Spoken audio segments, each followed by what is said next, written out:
In my last episode, I talked about something many of us experience but don't always recognize right away: friendships that slowly turn into competition. But this episode isn't about blaming anyone. It's about what God started revealing to me. Because sometimes God doesn't remove people from your life immediately. Sometimes He opens your eyes first. And that's exactly what happened to me. There's something I've been reflecting on lately: a friendship that lasted many years. And looking back now, I realized something. I wish I had asked God if that person was meant to be in my life.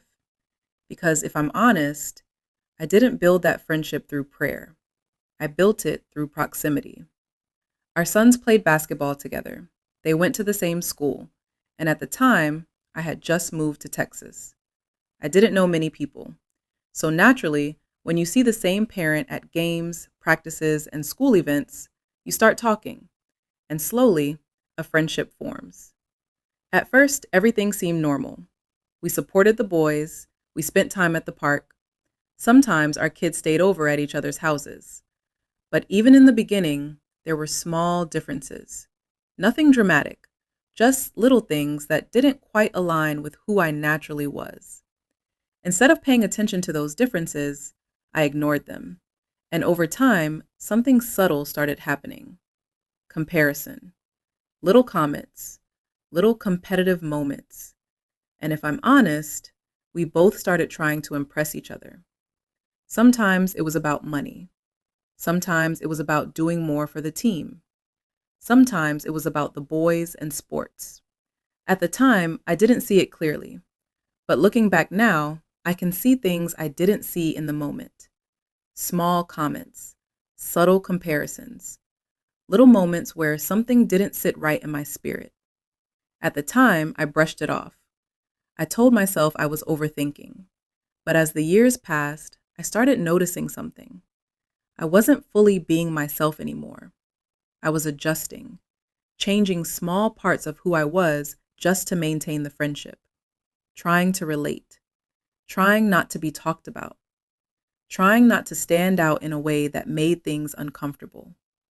And when you start adjusting yourself to keep peace in a relationship, that's usually a sign something isn't aligned.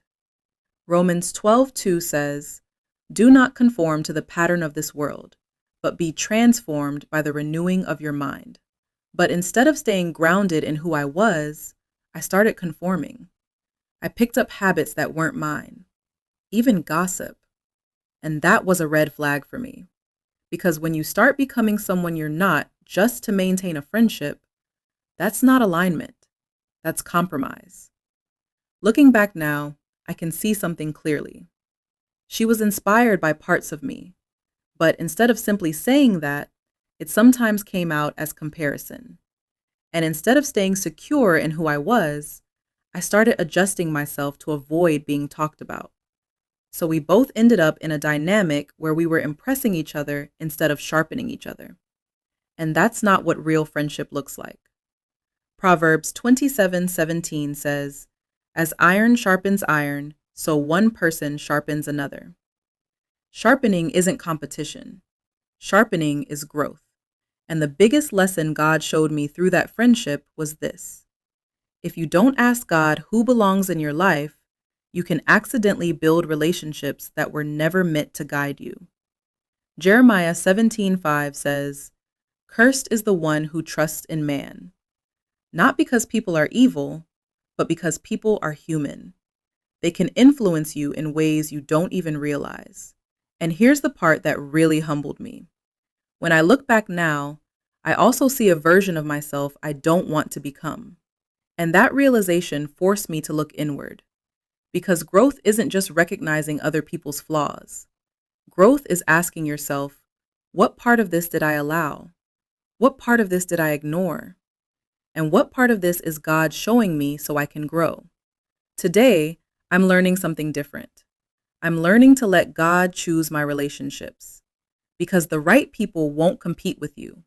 They won't need to impress you. And they won't make you feel like you have to change who you are just to belong. The right people will sharpen you.